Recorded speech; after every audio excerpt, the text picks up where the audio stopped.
жақында 8 наурыз болды. Ой, Инстаграмды қарасаңыздар бар ғой. Қазіргі жігіттер де вообще бар ғой. Әйел жанды айтасыздар. Әйелдер десе өліп баратыр бар ғой. Мамажан болмаса да әйел жан. Ана әйелдер көзін ұйқыдан ашпас бұрын алдына бүт гүл дайындап тұрады ғой бар ғой. Да, ол сюрприз. Бұрын әкелеріміз құттықтады ма аналарымызды? Олардың құттықтағаны қызық еді ғой папындардың. Мамаң бетіне қарап отырады. Бүгін празднигің екен ғой. Рахмет әйтеуір ұмытып кетпегеніңе дейді. Сонда папамыздың айтатын сөзі ғой, бір жартың бар ма әкеше жуып жіберейік деп жаңа.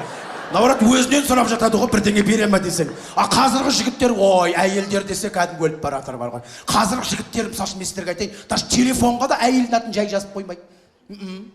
Гүлсім болса гүлсім дей салмайды. Кәдімгідей Гүлсімка, любимая, жаным деп жазып қояды қазір. Қазіргі жастар кәдімгі жаным деп сөйлейді. Ана жанын шығарып жіберген ғой, қайтсын енді жаңағы. Өзінен өзі шығып кетіп жатыр да ана сөз аузынан жаным деп жағды. Қазіргі жігіттер кәдімгі байқайсыздар ма? Қазір өздерінен де бар. Мен сіздерге айтайын, ана маған күйеуге шықшы дегенде қазір бір тізеге тұрып бүйтіп кәдімгі осылай айтатын болыпты кәдімгі. Кезінде қазақ дей ханның алдына осылай барған ғой. Қазір уже әйелдің алдына сөйтіп баратын болды уже. Уже үйленбей жатып өзін бір сат төмен ұстап тұрды. Ана уже үстінен қарап тұрған аған бар ғой. Да, қазір кәдімгі осылай маған күйеуге шықшы дейді да осы күйі бір аяғы көтерілмей кетеді өмір бақи бар. Бұрын әкелеріміз қандай? Ой, бұрын әкелеріміз балаға қарап атаған еркек көрмейсің ғой. Бұрын заман сондай болды ма? Сонда қазақ бар ғой, мамаң 5 баламен алысып атса да, папаң сыртынан қарап отыратын спокойно. Біреуін емізіп атады, біреуін бұтына қысып отырады жаңағы. Біреу кетіп атса шақырып жұлып алады. Жоқ, папаң сыртынан қарап отырады. Как будто мамаңды 5 баласымен алған секілді бар ғой.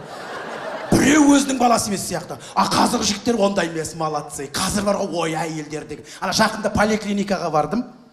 Сіздерге айтып берейін, саған бұрын очередьте әйел адамдар отыратын, қазір жігіттер отыратын болды. Очередьте уже кәдімгі бір балдан ұстап алған, көздері бақырайып отыр. Әйелдер қазір очередьте отырмайды, олар Инстаграмда отырады. Да. Қолына сумочкасын ұстап алған, бүйтіп отырады. Кто последний вы, да, деп кәдімгі балам. Әйелдер ан жақта соболь шубасын киіп алған, телефонмен кәдімгі, "Что, не наш очередь еще?" "Нет, ладно" деп. Өзімен өзі, "Я, сейчас, дорогая" деп кәдімгі. Бұрын ой әкелеріміз жоқ, ондай болған жоқ. Еркектер. Қазір машинаға отырса да мен байқаймын, әйелдерінің жағдайын ойлап батады. Мен бір досым бар, жақында машинасының алдында отырғам, артында әйел отыр. Сонда мен қал жағдайым сұрап атқан жоқ. Әйелінің қал жағдайын сұрап өліп баратыр ғой кәдімгі. Нормально, не жарко, не дует, душно. Ашайын ба терезені, жабайын ба терезені, төбесінен күн түсіп тұрма деп. Анау артында отырып алған жағы, да, чуть-чуть терезені жапшы, чуть-чуть көтерші, чуть нағылшы. Мен алдап отырмын, мен нағып тұрған жоқ қой сонда. Сиденьяны алға қарай итерші, аяғым қыстырылсып отыр деді ғой. Сонда мен отырмын, маған қарап тұрған жоқ, алдыда мен лавабойға жабысып тастады ғой жағы.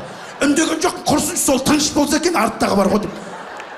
Бұрын әкелеріміз машинаға отырған кезде, ойбай ай, артына да қарамайтын еді ғой. Машина біт, есік жабылса болды. Ол кірді ма, шығып кетті ма, алады да жүріп кетеді болды. Еще климат контрольда жоқ қой, өз темекіні бір құратып кетеді машинаның ішінде. Артта мамаң отыр-ау деген шаруасы жоқ. Бірдеңе десе түсіп қалады ғой, демей отыра береді мамаларымыз. Бұрын машинаның іші былай тұрсын, үйдің ішінде темек тартып отыратын еді ғой. Сондай заман болды ғой. Білмеймін, біздің үйде сондай ма әйтеуір, бәрі сондай болды ма? Қонақтық болғанда вообще көк түтін қойдың іші бір-бірін таппай жүретін еді. Қазір сен үйге темек тартып көр, үй былай тұрсын, қазір подъездге темек тартып алмайсың. Қазір даже есік алдына шығып далада тұрып темек тартып тұрсаң, бучогын қайда тастарын білмей жек қойғың келіп тұрады қайтадан бір.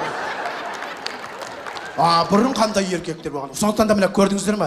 Қазір мен айтып жатқаным, қазір даже автобусқа отырса да жігіттер молодцы. Мен бір ой жоқ, сендер жігіттер ондай емессіңдер деп атқан жоқпын. Әйелін сыйлаған дұрыс қой. Автобусқа отырса да өзіне орын таппаса да кәдімгі әйеліне орын тауып беріп, "Садись, дорогая" деп баланы қолына беріп, қарап тұрмайды кәдімгі, баланы ойнатып тұрады кәдімгі.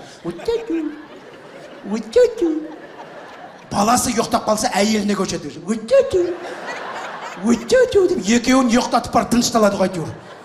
Бұрын еркектер қандай болды ағаларымыз. Автобусқа отырған жоқ, өзі отырды ғой. Ауыл мен ауданның ортасында бір автобус қатынайды. Еркектер артқа отырып алып, мамаларымыз алдында отырады. Сонда бала жылап жатса бағу жоқ қой. Артта отырып жұртпен бірге жыны келіп отырады ғой. Алсайшы ана баланы деп. Неғыл дейсің құрсын жылап жатқан балаға мен неғыл деймін деп. Біреудің баласы жылап жатса соны жұбатып отырады. Өзінің баласы жылап жатқан шаруасы жоқ. Сол аналарымыз міне бүгін осы залда отыр. Қандай міне кезінде 90-шы жылдарда қиыншылықты көрдіңіздер. Одан ары қарай әжелеріміз міне соғыс уақытында қиыншылықтар. Енді әкелерімізді мен қазір жас жігіттерге бір әйеліңнен қорқасын деп тұрғаным жоқ. Негізі просто ананы да сыйлайық деп тұрмын, ананы да сыйлайық. Біз қазір көп жігіттер үйге кіреді де ата-анасына суық амандасып жатады, папасы болсын, мамасы болсын, қалайсыңдар деп. Жақсымыз десе, а мына жақта әйеліне іш бауыры езіліп, подарканы тығып беріп, әйелін еркелетіп, жаным, деп сол тыныш болса болды ғой, ты что, шал мен кемпір не істейді, қайда барады деген ой ғой, мынау енді бір жаным деді. Жоқ, әйеліңді еркелет, әйеліңді сыйла, бірақ ата-ананы еркелетейік. Ол кісілерді еркелеткен жақсы көріп тұрады ұл қыздарының. Ол кісілерге де сыйлық беріп, жаным, папа, мама, деп қойсаң, ол кісілерге одан асқан подарка жоқ, одан асқан рахат сыйлық жоқ. Жаным деп жүрген бір күн жаныңнан кетіп қалуы мүмкін, ал анаң жаныңнан ешқашан кетпейді, осыны ұмытпайық.